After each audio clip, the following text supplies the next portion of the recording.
दोस्तों, एक लड़की करीब 1:30 बजे के आसपास अपने घर जाने के लिए एक ऑटो गाड़ी पकड़ती है। ऑटो पकड़ने के बाद जैसे ऑटो कुछ दूर ही गया था, तब उसको करीब करीब 30 किलोमीटर तक का सफर तय करना था। लड़की को थोड़ा शक होता है, वो अपनी भाभी को कॉल लगाती है। कॉल लगा के कहती है कि भाभी, मुझे ये ऑटो वाला बिल्कुल भी अच्छा नहीं लग रहा है। ऐसा लग रहा है जैसे कोई संदिग्ध हो, जैसे कि इसकी कोई नीयत खराब हो। जैसे ही लड़की ने अपने परिवार वालों को ये बात बताई तो भाभी कहती है कि तुम बिल्कुल भी परेशान मत हुओ, तुम्हारे भैया से हम बात करवाते हैं। अब भाई फोन पे बातचीत करने लगता है। भाई कहता है बहन को तुम परेशान मत होना, एक काम करो, तुम ऑटो वाले से लगातार बातचीत करते रहो और साथ ही तुम अपना लाइव लोकेशन भेज दो, ताकि मैं ये देखता रहूं कि तुम कहाँ जा रही हो, कहाँ नहीं जा रही हो। कोई दिक्कत में, कोई परेशानी में हो तो तुरंत ही मुझे बताना। बहन ने वही काम करने की कोशिश किया जो भाई ने रास्ता बताया था, और अचानक ही बहन का नंबर जो है बंद हो जाता है। जैसे बहन का नंबर बंद होता है, उसके बाद से जो है उसका फोन मिलता नहीं है, तो भाई परेशान हो जाता है। भाई के दिमाग में एक बात आता है कि क्यों ना 112 नंबर पे कॉल करके पुलिस से मदद मांगी जाए।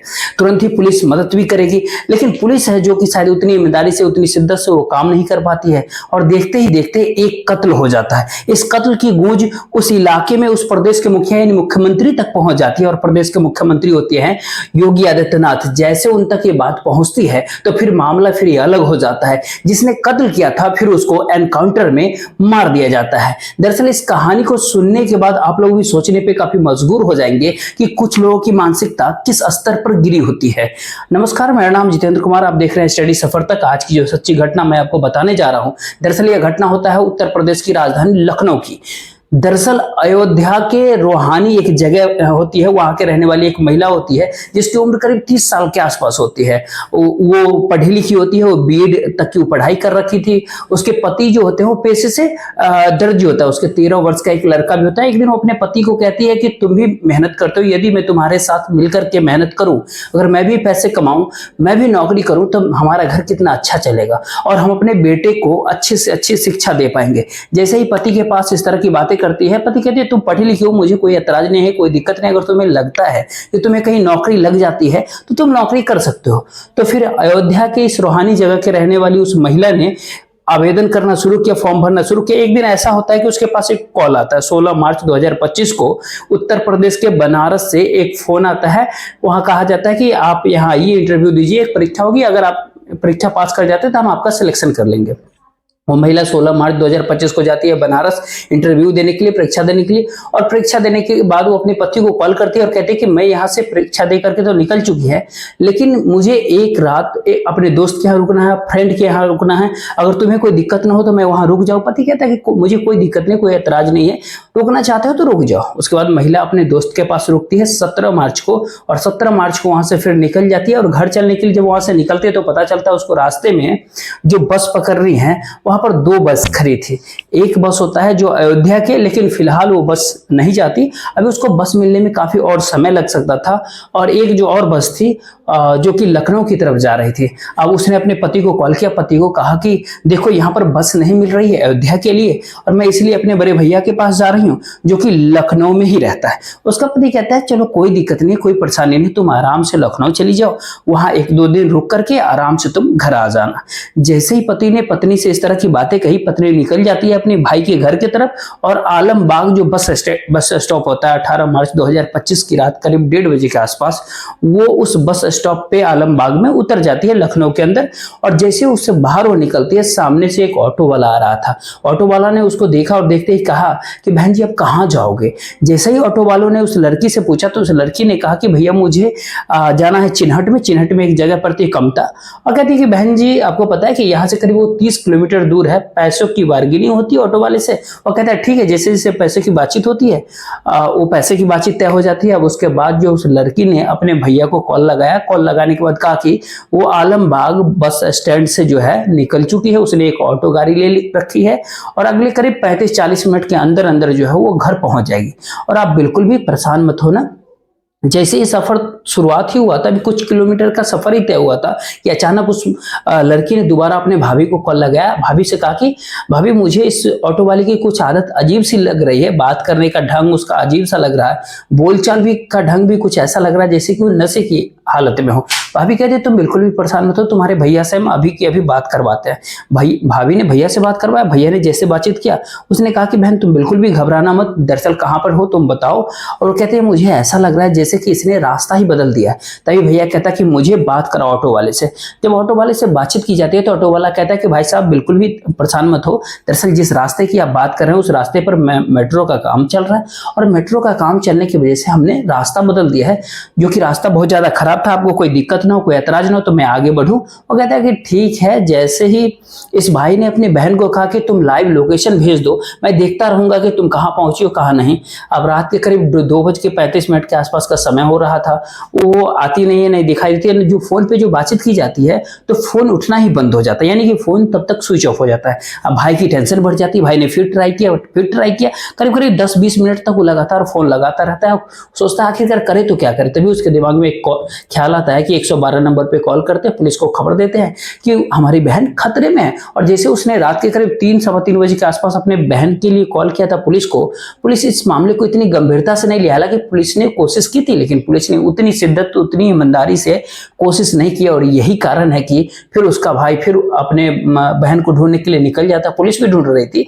अब ये बात थी रात के करीब 18 मार्च की। अब 19 मार्च की सुबह का समय हो जाता है। सुबह के करीब 5 बजे के आसपास का समय हो रहा था।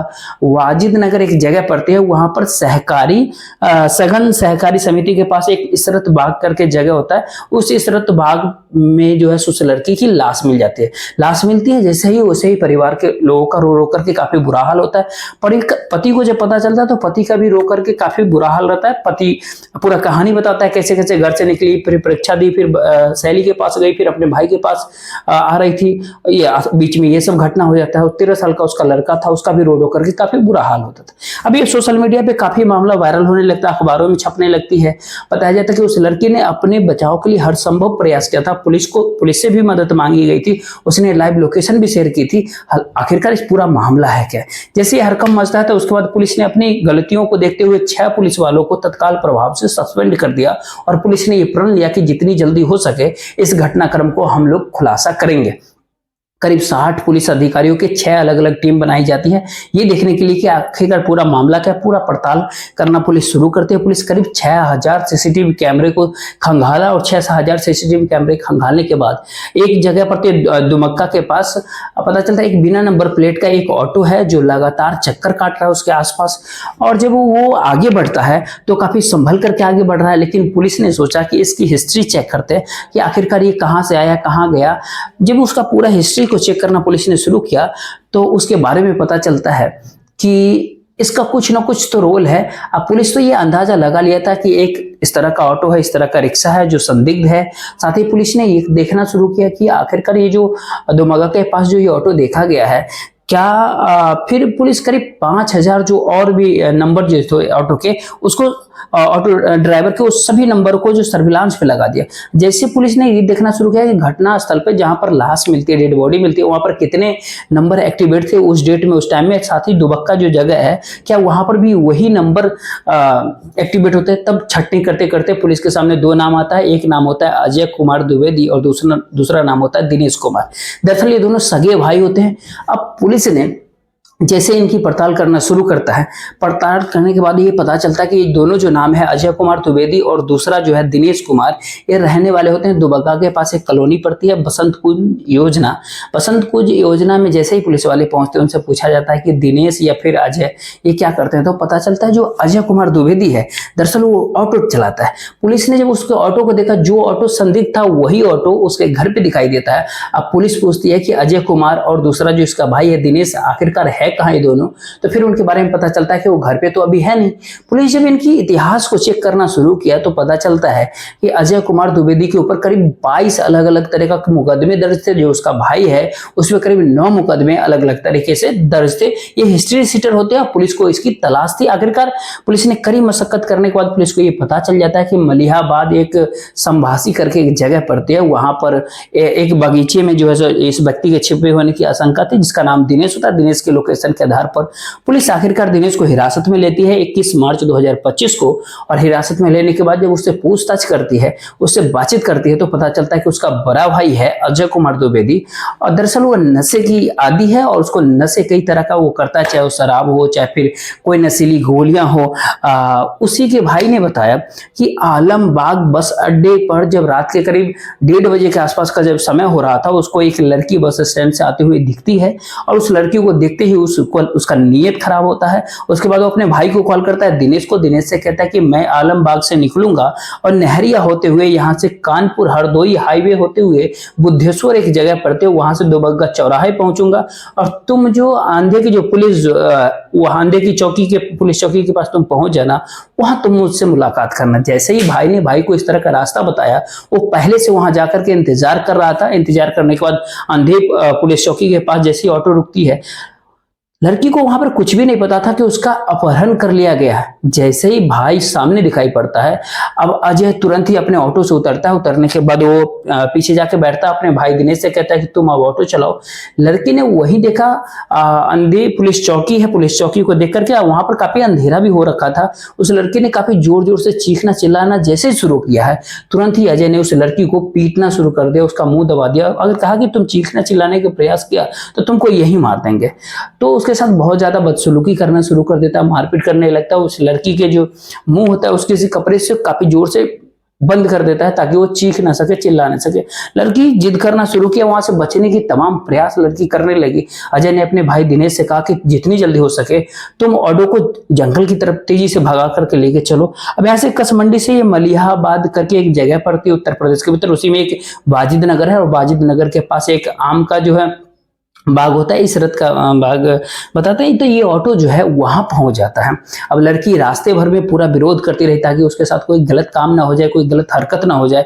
उसको खींचते हुए बाग की तरफ ये दोनों भाई ले जाते हैं और बाग की तरफ ले जाने के बाद उस लड़की के साथ जबरदस्ती करते हैं, कपड़े फाड़ते हैं। और जैसे ही कपड़े फाड़ते हैं, लेकिन उसने लड़की हिम्मत नहीं हारी और आखिरकार आखिरी दम तक उसने कोशिश करती रही। जब बात हद से आगे निकल जाता है, फिर उसके साथ मारपीट भी करते हैं, उसको कंट्रोल में करने की कोशिश कर रहे थे। जब वो लड़की कंट्रोल में नहीं आती है तो उसी की पैजामे से उसका गला घोट करके हत्या कर देते हैं। यानी कि अब वहां से उसकी हत्या कर दी जाती है, वहां से भाग जाते हैं वो दोनों भाई। लेकिन पुलिस एक अपराधी को, आरोपी को तो पकड़ ही चुकी थी, उसको पकड़ के गिरफ्तार करके जेल भेज चुकी थी। अब पुलिस के लिए जो मेन आरोपी था, जो इसमें अजय कुमार द्विवेदी, आखिरकार पुलिस उसके पीछे पड़ जाती है, उसको ढूंढने में लग जाती है। तो ये 21 मार्च 2025 की रात के करीब 9 बजे के आसपास जो उसकी जो लोकेशन पाई जाती है, वो हरदोई हाईवे के पास आम्रपाली वाटर पार्क की एक जगह पड़ती है। वहां पर एक महमूद नगर करके होता है, महमूद नगर की तरफ से वो बाइक लेकर के आ रहा था। पुलिस उसको रोकने की कोशिश की, लेकिन वो रुकता नहीं है। पुलिस उसे समझाने की कोशिश कर रही थी, उसे कहते हैं कि पुलिस तुम रुक जाओ, लेकिन पुलिस को देखते ही उसने एकदम से गोली चला दी बाइक के साथ चलाते हुए। जैसे ही पुलिस की तरफ गोली चलता है, पुलिस जवाबी कार्रवाई में उसको भी गोली मार देता है। जैसे ही उस व्यक्ति को गोली लगता है, वो गंभीर रूप से घायल होता है और नजदीकी अस्पताल में उसे एडमिट भी कराया जाता है, लेकिन तब तक उसकी मौत हो चुकी थी। जैसे पुलिस ने उसके बारे में जानने की कोशिश की, तब पता चलता है कि 1 साल पहले करीब उसकी पत्नी का देहांत हो चुका था और उसकी 1.5 साल का एक बेटी है, जो छोटी सी एक बच्ची है। और फिर उस बच्चे की परवरिश सब कैसे होगी, साथ ही उसकी वजह से एक बेकसूर महिला की, जिसकी कोई गलती नहीं थी, जो कि मेहनत से अपने पति का, अपने परिवार का भरण पोषण करना चाहती थी, जो कि अपने बेटे को एक अच्छे शिक्षा देना चाह रही थी, एक नौकरी की तलाश में थी, उस महिला को देख करके उस ऑटो वाली की नीयत खराब होता है और उसके साथ रेप जैसे घटना का अंजाम देने की पूरी कोशिश करता है। लेकिन उस महिला ने अपना जान देना बेहतर समझा, लेकिन उस दरिंदे के सामने वो किसी भी कीमत पे झुकी नहीं। जब ये बात उत्तर प्रदेश के मुख्यमंत्री योगी आदित्यनाथ तक जब पहुंचती है, तो इस घटनाक्रम को लेकर के काफी अफसोस होता है उनको।